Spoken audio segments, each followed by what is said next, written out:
Hey, this is Ira. Welcome to our YouTube channel where we discuss positive thoughts, positive inspiration, stock market uh, review and forecasting, and all kinds of good things and positive vibes and a bit of humor and art as well.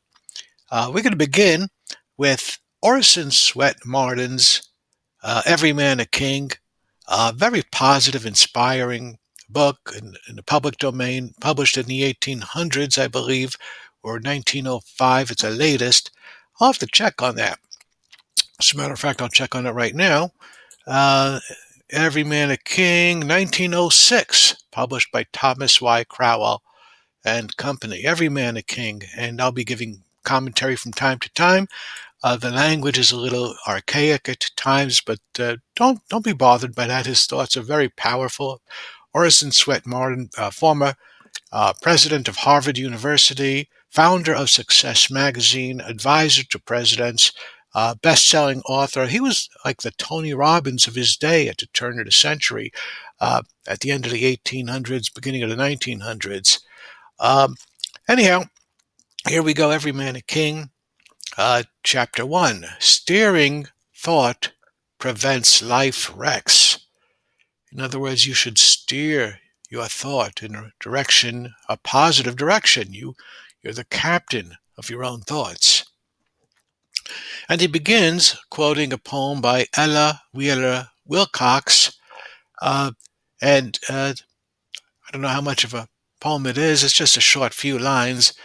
And Ella Wheeler Wilcox wrote, "We build our future thought by thought, or good or bad, and know it not.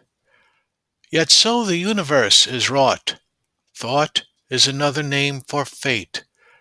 Choose then thy destiny and wait, for love brings love, and hate brings hate." Wow. Ella Wheeler Wilcox is quoted by Orson Swett Marden. And he begins, Chapter 1, Steering Thought Prevents Life Wrecks. We don't want our lives to wreck, so let's see what he has to say. He begins, "A certain man of no great learning, so runs an old legend, fell heir to a ship." In other words, he inherited a great sail ship. He knew nothing of the sea, nothing of navigation or engineering, but the notion seized him to take a voyage and command his own ship. The ship was gotten under way, the self-appointed captain allowing the crew to go ahead with their usual duties as the multiplicity of operations confused the amateur navigator. Once headed out to sea, however, the work grew simpler, and the captain had time to observe what was going on. Remember, this is a man who never had a ship before he inherited it. As he strolled on the forward deck, he saw a man turning a big wheel, now this way, now that. "What in the world is that man doing?" he asked. "That's the helmsman." That means captain. "He is steering the ship." "Well, I don't see any use in his fiddling away there all the time. There's nothing but water ahead, and I guess the sails can push her forward. When there's land in sight or a ship coming head-on, there'll be time enough to do steering. Put up all the sails and let her go." The order was obeyed, and the few survivors of the wreck, oh dear, the few survivors of the wreck that followed had cause to remember the fool captain who thought a ship steered herself. Dear YouTube watchers of our channel and this video, ships do not steer themselves. You say no such man ever existed, and you are right. The story was fiction. That isn't admitting that no such foolishness exists, however. You wouldn't be so foolish, would you? Think a moment. Are you not in command of something more delicate, more precious than any ship? Your own life? Your own mind? How much attention are you giving to the steering of that mind? Don't you let it go pretty much as it will? Don't you let the winds of anger and passion blow it hither and thither, meaning here and there? Don't you let chance friendships, chance reading, and aimless amusement sway your life into forms you never would have deliberately chosen? He asks rhetorically, are you really captain of your own ship, driving it to a shore harbor of happiness, peace, and success? If you are not, would you not like to become such a master of the situation? It is simpler than you perhaps think, if you will but realize certain fundamental truths and put to work your own better nature. To tell you how and to direct your efforts is the object of this series of little talks on the use of thought in life forming. Considering that mind governs everything in our world, that force has been singularly neglected and misunderstood, even when tribute has been paid to its power. It has been treated as something unalterable, a tool that could be used if one was born with a genius to do so. Of recent years, the control of thought and its use to modify character already formed, to change even external surroundings, or at least their effect on oneself, and to bring about health, happiness, and success, have been more and more studied and understood. Wow, he wrote this in 1906, and we're still fascinated by how we use our minds to bring about health, happiness, and success, as in the classic Think and Grow Rich. He continues, the possibilities of thought training are infinite, its consequences eternal, and yet few take the pains to direct their thinking into channels that will do them good, but instead leave all to chance, or rather to the myriad circumstances that buffet and compel our mental action if counter-effort be not made.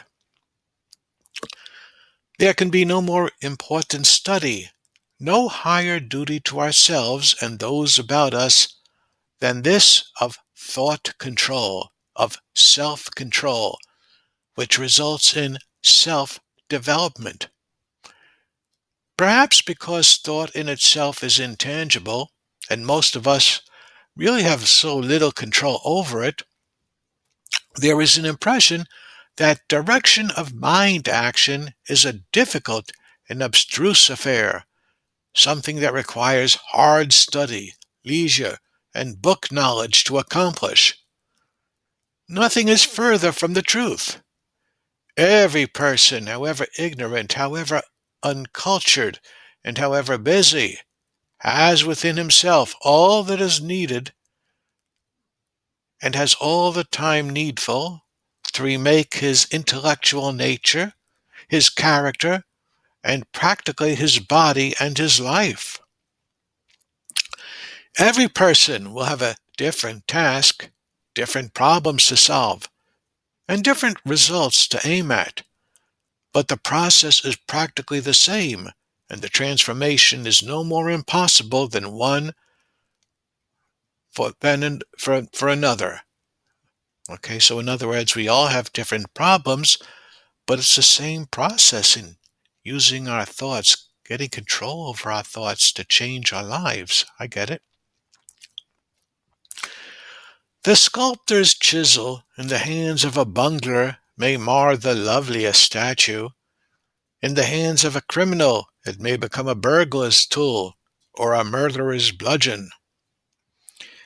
With the power in our hands to make or mar our natures, what reckless fools we are not to try to know how to produce beauty and harmony, happiness and success.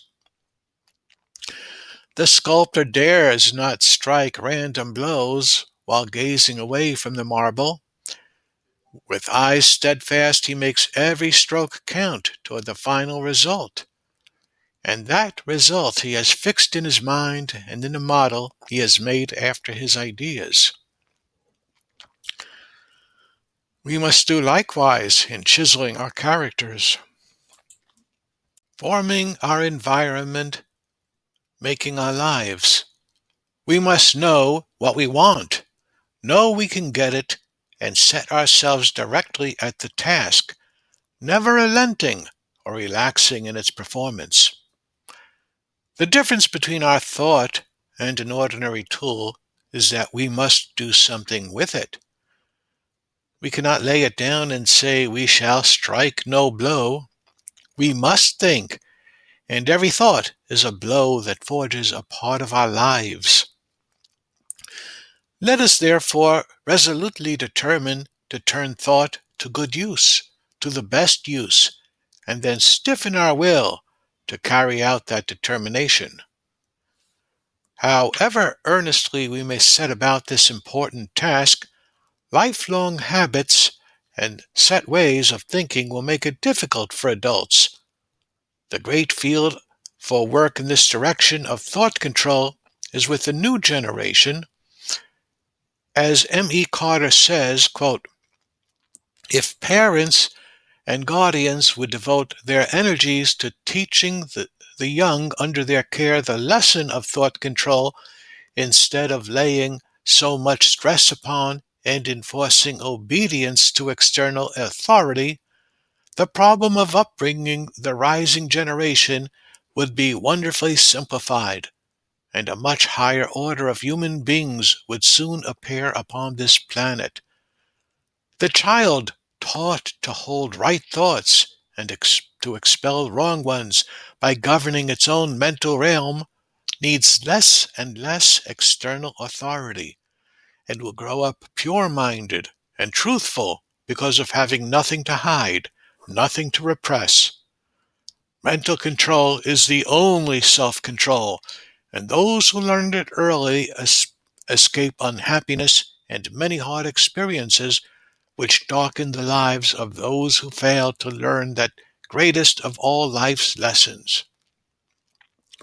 Thus, for our own sakes, and for the sakes of those tender beings whose lives are largely in our keeping, let us continue the great blessings that will flow from proper understanding and control of our own life forces.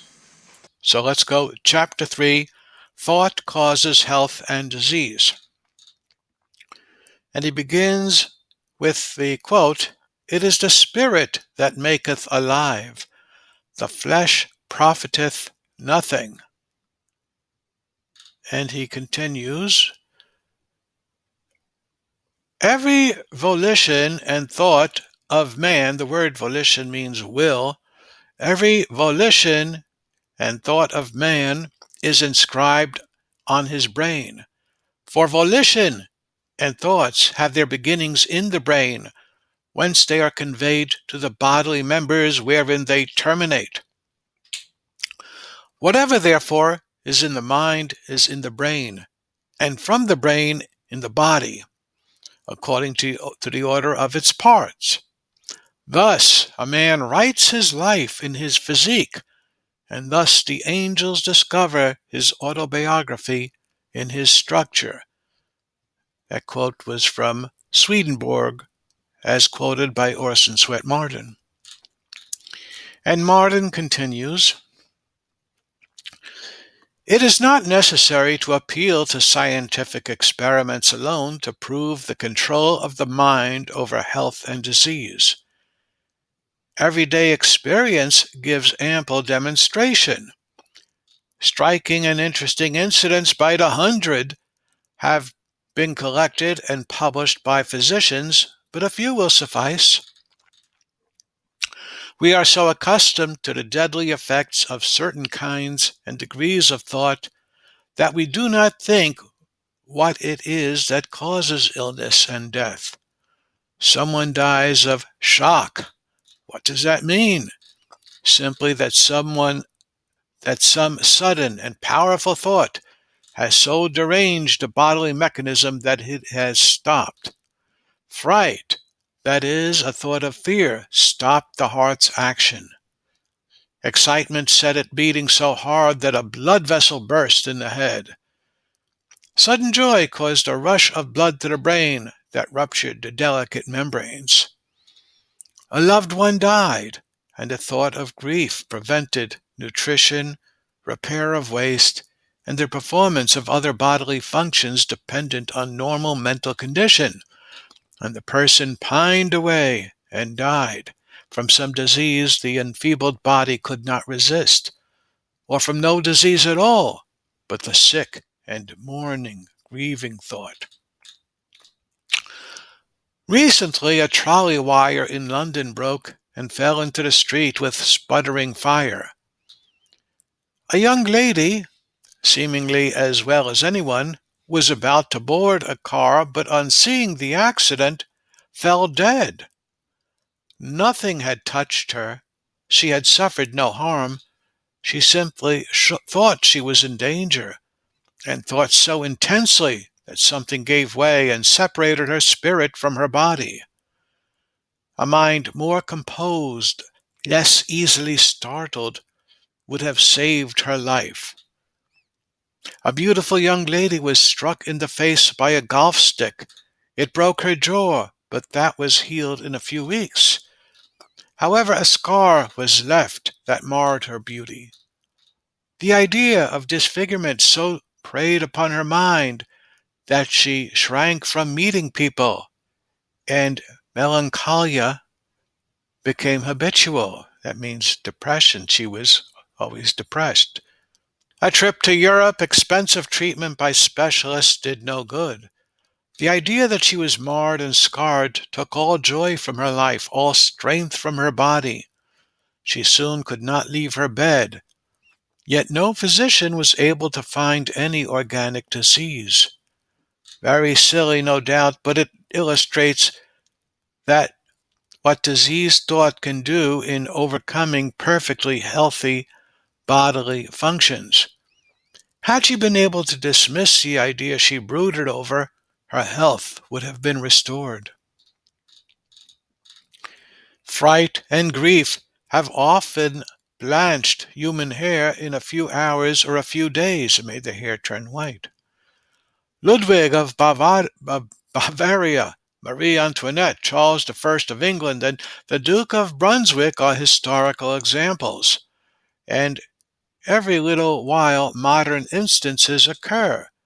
The supposed explanation is that strong emotion has caused the formation of chemical compounds, probably of sulfur, which change the color of the oil of the hair. Such chemical action is caused suddenly by thought instead of gradually by advancing years. Dr. Rogers says, many causes which affect but little the constitution accelerate the death of the hair, more especially the depressing passions, corroding anxieties, and intense thoughts. Men have died because they thought they were terribly wounded when no wound existed. The story of the medical student who was frightened to death by fellow students who pretended to be bleeding him has often been told. A man who thought he swallowed a tack had horrible symptoms, including a local swelling in his throat, until it was discovered that he was mistaken. Hundreds of other cases have been verified where belief sufficed to produce great suffering and even death. On the other hand, sickness and disease gave way before strong thought of any other kind, excitement, alarm, or great joy. Benvenuto Cellini, when about to cast his famous statue of Perseus, now in Loggia dei Lanzi at Florence, was taken with a sudden fever and forced to go home and to bed. In the midst of his suffering, one of his workmen rushed in to say, "Oh, Benvenuto, your statue is spoiled and there is no hope whatever of saving it." Dressing hastily, he rushed to his furnace and found his metal caked. Ordering dry oak wood brought, he fired the furnace, fiercely working in a rain that was falling, stirred the channels, and saved his metal. He continued the story thus, quote, "After all was over, I turned to a plate of salad on a bench there and ate with a hearty appetite and drank, together with the whole crew. Afterward, I retired to my bed, healthy and happy, for it was now 2 hours before morning, and slept as sweetly as though I had never felt a touch of illness."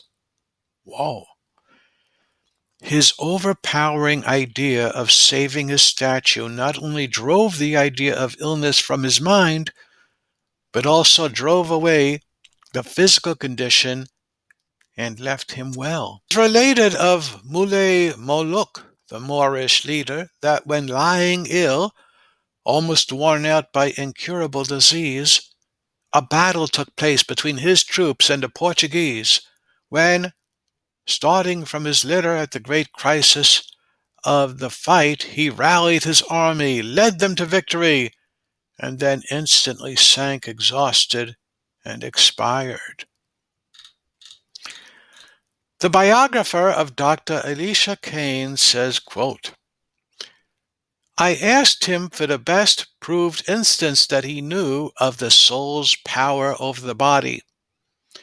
He paused a moment upon my question as if to feel how it was put, and answered with a spring, quote, 'The soul can lift the body out of its boots, sir. When our captain was dying, I say dying, I have seen scurvy enough to know, every old scar in his body an ulcer. I never saw a case so bad that either lived or died. Men die of it, usually long before they are as ill as he was. There was trouble aboard. There might be mutiny so soon as the breath was out of his body. We might be at each other's throats. I felt that he owed the repose of dying to the service. I went down to his bunk and shouted in his ear, quote, 'Mutiny, Captain, mutiny!' He shook off the cadaverous stupor. 'Set me up,' said he, 'and order these fellows before me.' He heard the complaint, ordered punishment, and from that hour convalesced. Dom Pedro of Brazil, lying ill in Europe, was made well by a cablegram from his daughter, acting as his regent, stating that she had signed a decree abolishing slavery in his country, fulfilling a lifelong plan of the sick emperor. Whence came the power which enables a frail, delicate woman, invalid for years, unable to wait upon herself, with hardly strength enough to walk across the floor, to rush upstairs, and to drag out sleeping children from a burning home? Whence comes the strength which enables such a delicate creature to draw out furniture and bedding from a house on fire? Certainly no new strength has been added to the muscle, no new strength to the blood, but still she does what, under ordinary conditions, would have been impossible for her. In the emergency, she forgets her weakness. She sees only the emergency, the danger, her darling child, the loss of her home stares her in the face. She believes firmly for the time that she can do what she attempts to do, and she does it. It is changed condition of the mind, not changed blood or muscle, that gives the needed energy. The muscle has furnished the power, but the conviction, the belief of the ability to do the thing was first necessary. The fire, the danger, the excitement, the necessity of saving life and property, the temporary forgetfulness of her supposed weakness, these were necessary to work the mind to the proper state. Evidence of this power of mind over the body is thrust upon us in many ways. The wonder is that humanity has been so long recognizing the signs and making proper deductions and application. Like the power of electricity to leap oceans through the air, carrying human messages, it has always existed, but it is only beginning to be generally realized.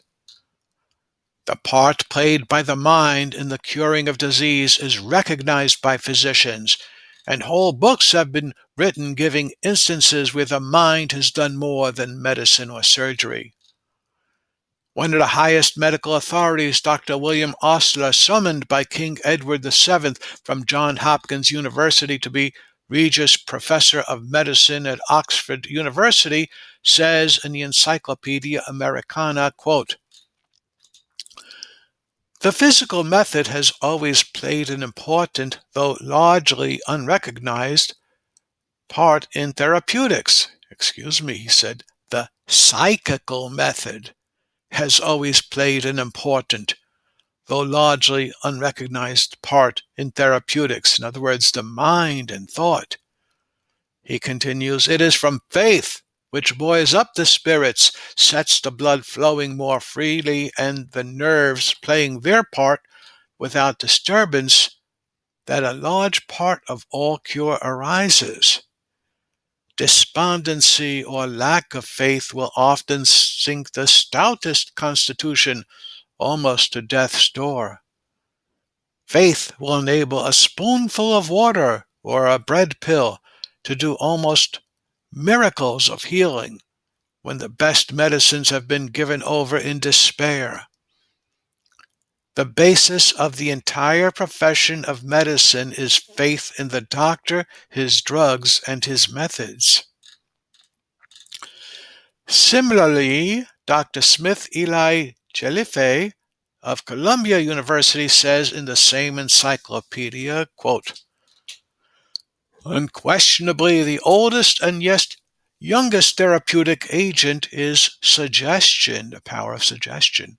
The power to heal by faith is not the special property of any sect or class, nor the exclusive right of any system. Belief in gods and goddesses, prayer to idols of wood or of stone, of gossamer fiction, faith in the doctor, belief in ourselves engendered from within or without, these are all expressions of the great therapeutic value for healing that resides in the influence of mental states on bodily functions.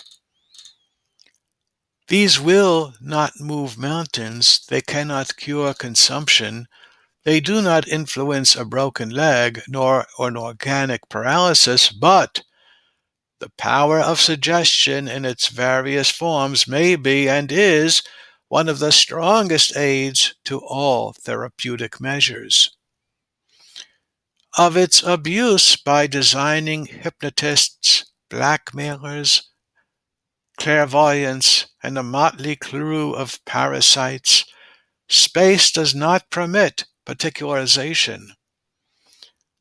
The human mind is credulous. It believes what it wants or wills to believe, and the use of suggestion in therapeutics is one of great power for good and for evil." In the statement, Dr. Jelliffe is perhaps ultra-conservative, for he would certainly admit that the knitting of a broken bone is vitally affected by the state of mind of the patient, which has to do with all the functions of breathing, digestion, assimilation, and excretion, and a sturdy resolution has with proper conditions of climate and hygiene, aided in the recovery from the milder stages of consumption, while even the stagnation of paralysis has been stirred into life by violent shocks to the mind and nervous system. And then Marden continues, "Long ago, Sir James Y. Simpson said, quote, 'The physician knows not and practices not the whole extent of his art when he neglects the marvelous influence of the mind over the body. Churchill has given us the philosophy of health in the verse, quote, "The surest road to health, say what they will, is never to suppose we shall be ill. Most of those evils we poor mortals know from doctors and imagination flow." Wow. So, folks, there you have it. That's kind of interesting. Of course, you should follow your doctor's advice.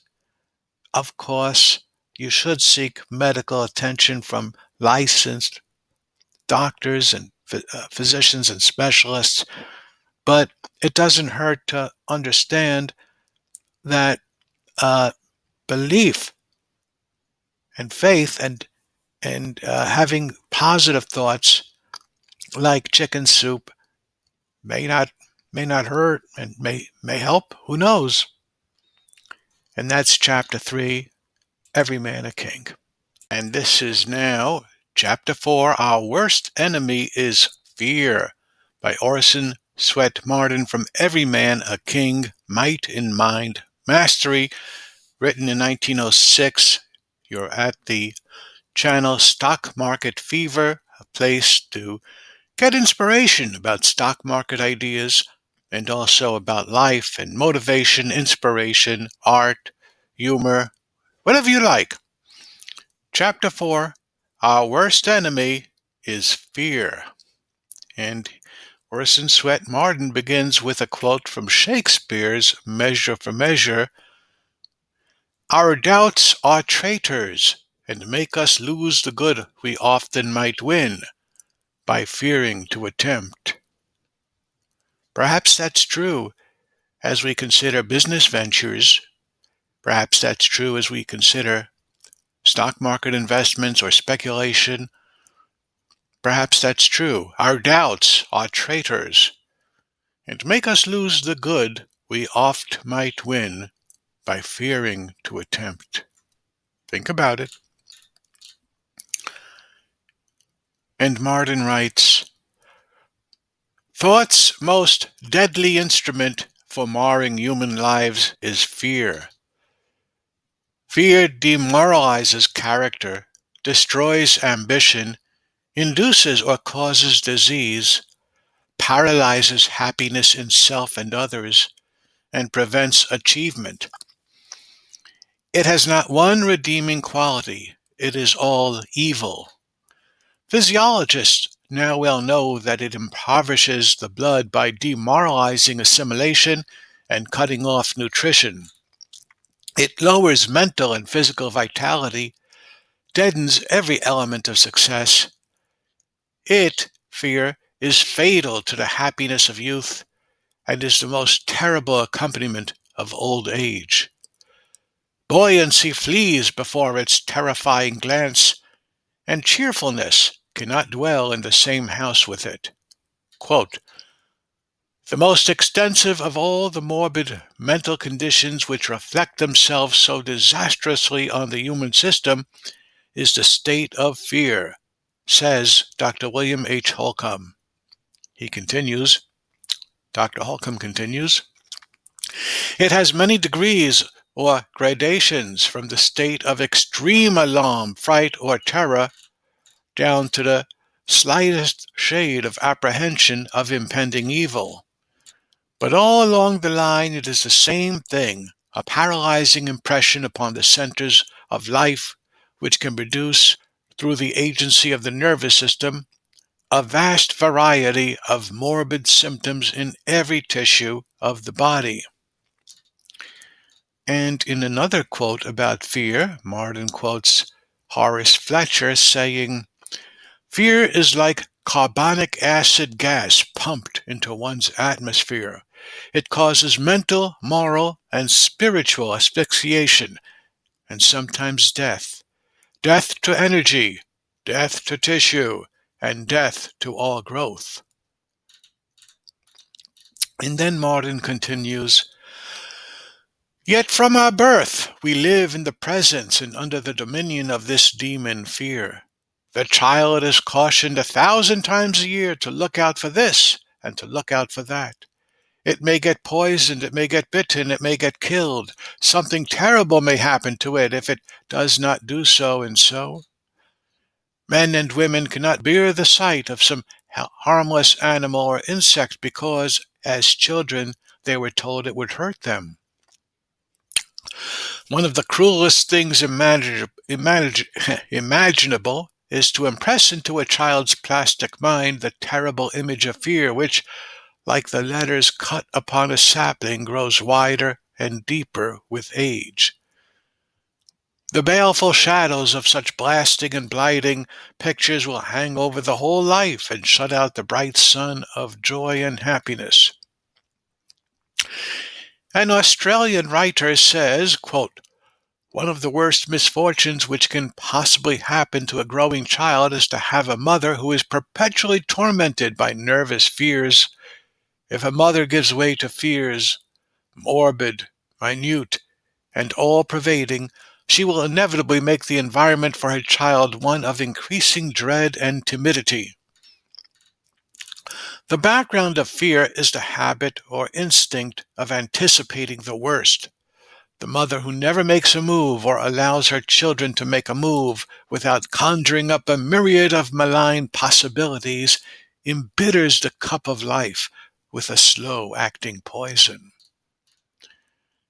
Continuing, I know that thousands of boys and girls are today tremulous, weak, passive, unalert on the physical side, simply because they were taught in the Knickerbocker stage, that means childhood, toddler stage, or earlier, to see the potency of danger in all they did or tried to do. A mother assumes a terrible responsibility when, from silly fears of possible injury, she forbids a child such physical abandon as will promote courage, endurance, self-reliance, and self-control. The Australian doctor says, "For more than 20 years I have made a study of criminal psychology and of infantile psychology." Oh, this is a different doctor, says Dr. Lino Ferriani, who talks about criminal studies. He continues, "Thousands of times I have been compelled to recognize the sad fact that at least 88% of morbidly timid children could have been cured and saved in time by means of common sense principles of psychical and physiological hygiene, in which the main factor is suggestion inspired by wholesome courage. Not content with instilling fear of possibly real things, many mothers and most nurses invent all sorts of bugbears and bogies to frighten poor babies into obedience. They even attempt to induce sleep by telling children, 'If you don't go right to sleep, a great big bear will come and eat you up.' How much sleep would a grown man get in a situation where this was a real possibility? Fear of the dark would seldom exist if parents carefully showed children that nothing is different in the dark from what it is in the light. Instead of doing so, they take pains to people the mysterious dark with every sort of ogre and monster that human imagination has been able to conjure up. Someone has well expressed in verse this cruel but too common sin against healthy-minded childhood.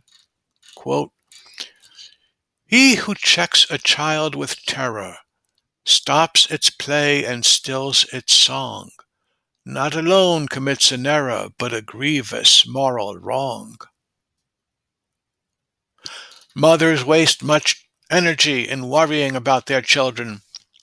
Some of them cannot take a moment's comfort while their boys or girls are out of sight. How many times in imagination have you seen your children tumble out of trees and off sheds? How many times have you pictured them drowning when they went for a sail or a skate? How often have you had visions of your boy being brought home from the baseball or football grounds with broken limbs or scarred face? When none of these things happened, what had you to compensate for the hours of mental anguish with consequent lowering of vital and physical tone? Such useless imaginings of evil make many women old and haggard before their time. The worst of it is that so many think it is their duty and a sign of their great love to worry all the time. With fearsome and anxious mothers surrounding children with an atmosphere of dread and suggesting to them new and unthought of objects of fear, it is not astonishing that the whole world seems burdened and bowed down under a fearful weight of fear and anxiety. Go into almost any gathering, no matter how happy the crowds seem to be, you will find, if you question any one of even the happiest, that the cankerworm of fear gnaws at the heart in some form. The fear of accident, of sickness, of poverty, of death, of some terrible misfortune still lingers during the greatest apparent gaiety. Thousands of people thus pass their lives under the shadow of fear, haunted by the dread of some vague, impending evil. Many men and women narrow their lives by worrying over what may happen tomorrow. The family cannot afford to have any little legitimate pleasure to travel or to take the leading magazines or papers. They cannot afford much-needed vacations. They must economize on clothes, on food even, and on every form of culture or recreation costing money simply because times may be hard next year. Quote, there may be a financial panic, urges the pessimist. Some of the children may be sick. The times may be bad. Our crops may fail. Some business ventures may not succeed. We can't tell what might happen, but we must prepare for the worst. Marden continues, the lives of hundreds of families are mutilated, sometimes utterly ruined by this bugbear of misfortune just ahead.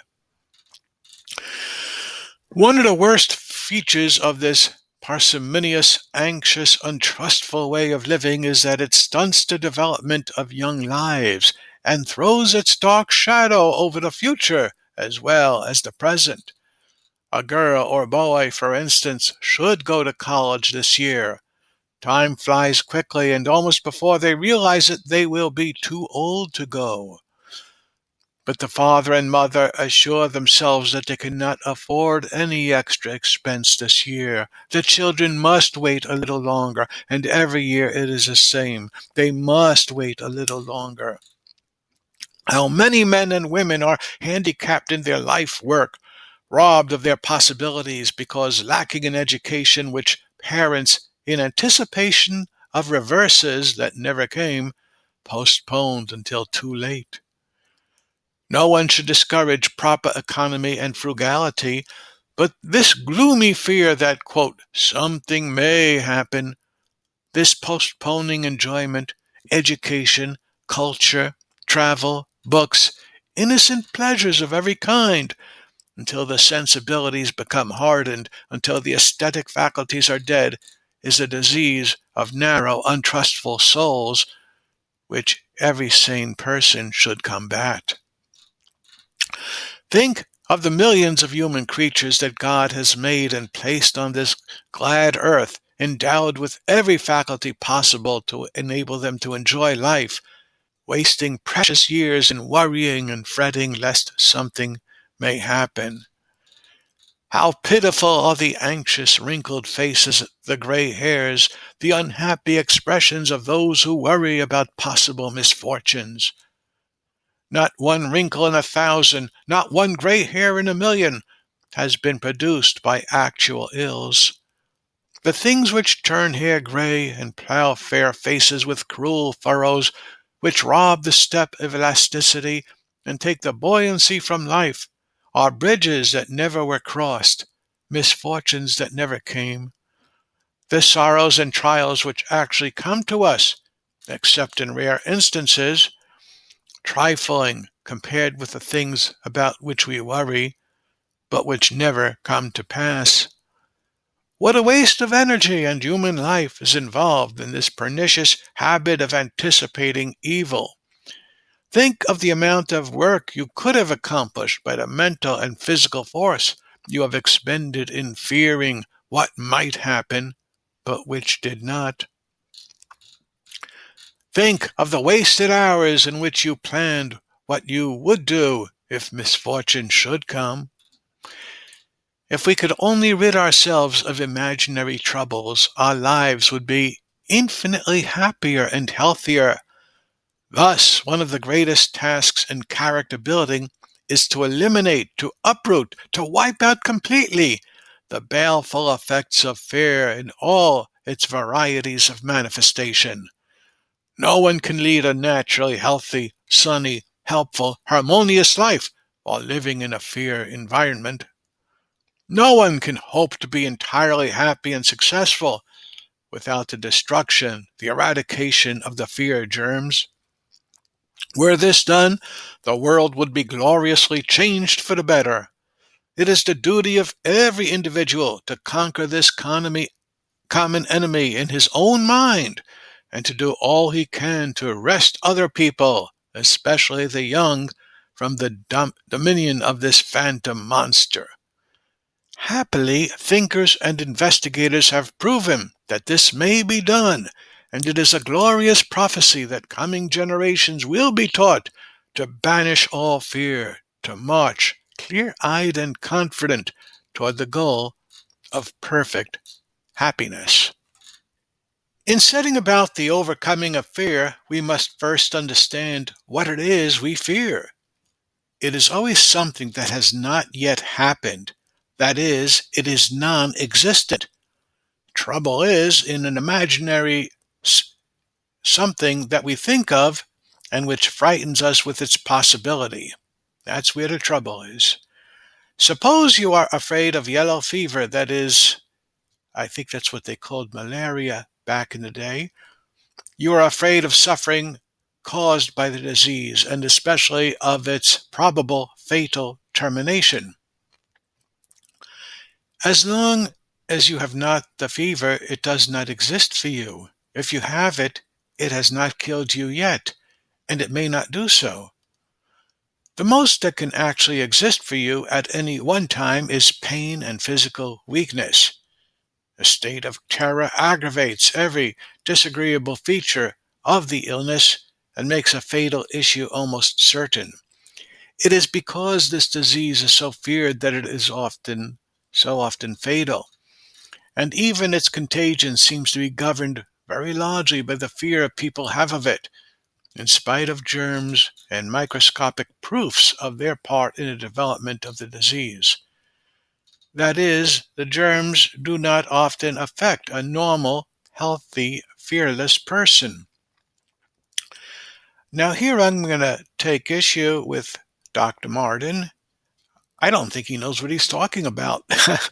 He has some very good ideas, but, fear might aggravate a condition, but it doesn't mean that the lack of fear is going to make you immune from that condition, and you should always seek sound medical advice.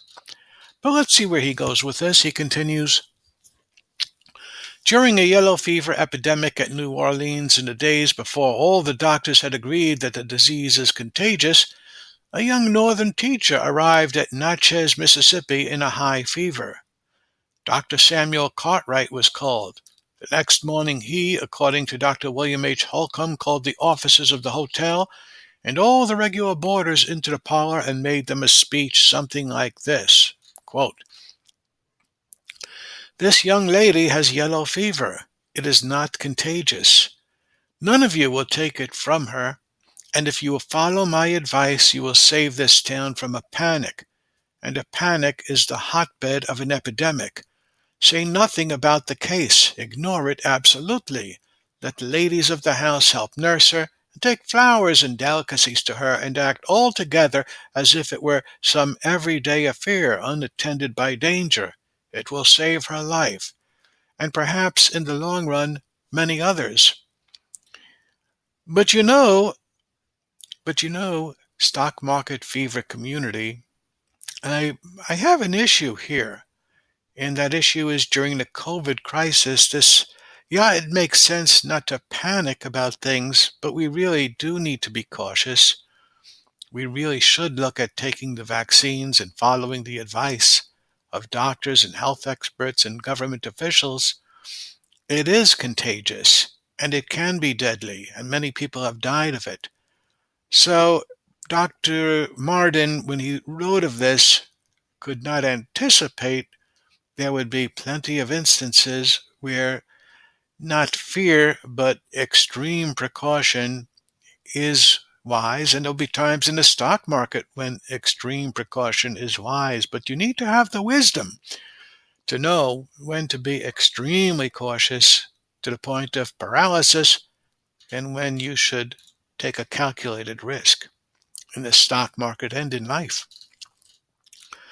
But anyhow, Marden continues, the advised course was agreed to by all but one woman, who proceeded to quarantine herself in the most remote room of the hotel.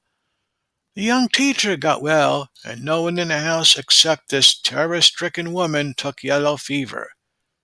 Even she recovered. Well, many people do recover from COVID. Most people do. But it doesn't mean we shouldn't be cautious, very cautious about it. Quote, by his great reputation and his strong magnetic power, says Dr. Holcomb, Dr. Cartwright dissipated the fears of those around him and prevented an epidemic. For this grand appreciation and successful application of a principle, the power of mind and thought over physical conditions, a power just dawning on the perception of the race, he deserves a nobler monument than any we have accorded heroes and statesmen. Unquote. And then Marden continues, most people are afraid to walk on a narrow place high above ground. If that same narrow space were marked on a broad walk, they could keep within it perfectly and never think of losing balance. The only dangerous thing about walking in such a place is the fear of falling. Steady-headed people are simply fearless. They do not allow the thought of possible dangers to overcome them, but keep their physical powers under perfect control. An acrobat has only to conquer fear to perform most of the feats that astound spectators. For some feats, special training and development of the muscles or of the eye and judgment are necessary, but a cool, fearless head is all that is necessary for most. The images that frighten a child into convulsions in a dark room do not exist for the parent. When the child is convinced that the ghosts and monsters are not real, the terror ceases. A city child who has never walked on the grass showed terror when first placed on yielding turf, and walked as gingerly as if it had been a hot iron. There was nothing to be afraid of, but the child thought there was. Once the belief of danger was eradicated, the fear was gone. So it would be with grown-up fears if habit and wrong early training did not get us in grooves that are hard to get out of. If we could but once rise to the conviction that fear is but an image of the mind, and that it has no existence except in our consciousness, and no power to harm except that which we give it, what a boon it would be to the human race. Take a very common fear, that of losing one's possessions, you losing your job. The people who make their lives miserable worrying about this possible misfortune have not yet been discharged. As long as they have not, they are suffering nothing. They are in no danger of want. The present situation is therefore satisfactory. If discharge comes, it is then too late to worry about its coming, and all previous worrying would have been pure waste, doing no good, but rather weakening one for the necessary struggle to get placed again. The thing to worry about then will be that another place will not be found. If a place is found, all the worrying will again be useless. Under no circumstances can the worrying be justified by the situation at any particular time. Its object is always an imaginary situation of the future. In overcoming your various fears, follow each one out to its logical conclusion thus, and convince yourself that at the present moment the things you fear do not exist save in your imagination. Whether they ever come to pass in the future or not, your fear is a waste of time, energy, and actual bodily and mental strength. Quit worrying just as you would quit eating or drinking something you felt sure had caused you pain in the past. If you must worry about something, worry about the terrible effects of worrying. It may help you to a cure. That kind of reminds me of the line by Franklin D. Roosevelt, "The only thing we have to fear is fear itself." He continues, "Merely convincing yourself that what you fear is imaginary will not suffice until you have trained your mind to throw off suggestions of fear and to combat all thought that leads to it. This means constant watchfulness and alert mental effort. When the thoughts of foreboding or worry begin to suggest themselves, not only do not indulge in them and let them grow big, but change your thought. Think of all that tends in the opposite direction. If the fear is of personal failure, instead of thinking how little and weak you are, how ill prepared for the great task, and how sure you are to fail, think how strong and competent you are, how you have done similar tasks, and how you are going to utilize all your past experience and rise to this present occasion, do the task triumphantly, and be ready for a bigger one. It is such an attitude as this, whether consciously assumed or not, that carries men to higher and yet higher places. The same principle of crowding out the fear thought by a buoyant, hopeful, confident thought can be applied to all the many kinds of fear that daily and hourly beset us. At first, it will be hard to change the current of thought, to cease to dwell on somber and depressing things. An aid in the process is often advisable. A sudden change of work to something requiring concentration of mind will often act as a switch. Recalling some humorous or pleasant incident will often, quote, drive dull care away, as the school song has it. A very interesting or very humorous book is pretty sure to work well if one really reads with attention. Or in modern times, you can look at funny YouTube videos.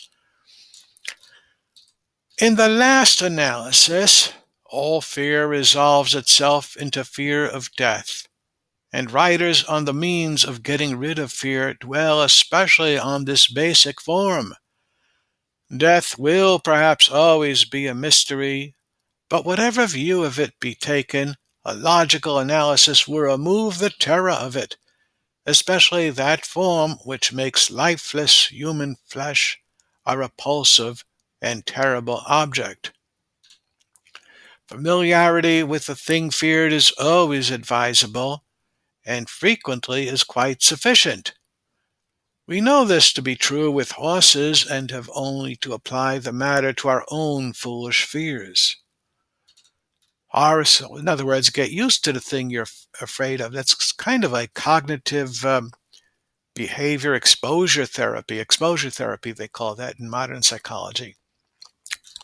Horace Fletcher advises even a course in a hospital dissecting room, if nothing else, will dissipate the unreasoning fear of a dead body. Whatever may lie beyond the tomb, says W. E. H. Lecky, the tomb itself is nothing to us. The narrow prison house, the gloomy pomp, the hideousness of decay are known to the living and the living alone.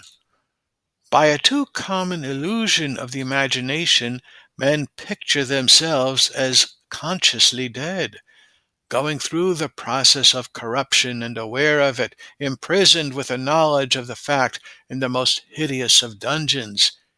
Endeavor earnestly to erase this illusion from your mind, for it lies at the root of the fear of death, and it is one of the worst sides of medieval and much modern art that it tends to strengthen it. Nothing, if we truly realize it, is less real than the grave. We should be no more concerned with the after fate of our discarded bodies than with that of the hair which the hair cutter has cut off. The sooner they are resolved into their primitive elements, the better. The imagination should never be suffered to dwell upon the decay.